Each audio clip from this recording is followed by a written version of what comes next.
হাই friends, কি খবৰ আপোনালোকৰ? নিশ্চয় ভালে আছে। মই নিতুমণি ব্লগলৈ স্বাগতম জনাইছোঁ। আজি আমি ফুৰিবলৈ আহিছোঁ এয়া ডিগবৈ ৰিফাইনাৰী চেণ্টেনেৰী পাৰ্ক তিনিচুকীয়া। আহকচোন আপোনালোকৰ ভিতৰলৈ যাওঁ। এয়া আমি 10 টকাকৈ ইয়াতে টিকট সংগ্ৰহ কৰিলোঁ। তাৰপিছত আমি ইয়াৰ ভিতৰলৈ প্ৰৱেশ কৰিলোঁ।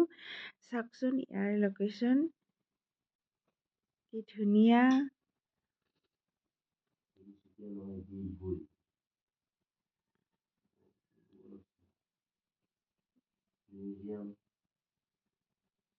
এয়া ইয়াৰ চাৰিওফালে সেউজীয়া।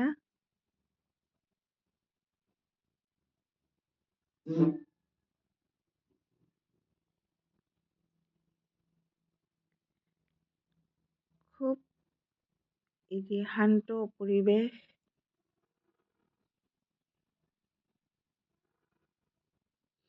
ইয়ালৈ মই প্ৰথম আহিছোঁ মোৰ মিষ্টাৰৰ কৰ্মসূত্ৰে। ইয়াত আহিছোঁ ফুৰিবলৈ।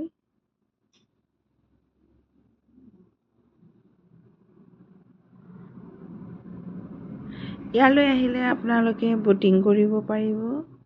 ব'টিঙৰ সুবিধা আছে। এইটো ফেমিলি পাৰ্ক। আপোনালোকে ফেমিলি লৈ আহিব পাৰিব। আপোনালোকে অৱসৰ বিনোদন হিচাপেও আহিব পাৰিব। খুব ভাল লাগিল। আজি আমি ইয়ালৈ আহি খুব ভাল লাগিলে। সপৰিয়ালে আহিলোঁ। আজি ভিডিঅ'টো ইমানতে সামৰিলোঁ। অন্য এটা লোকেশ্যন আকৌ লগ পাম। ধন্যবাদ।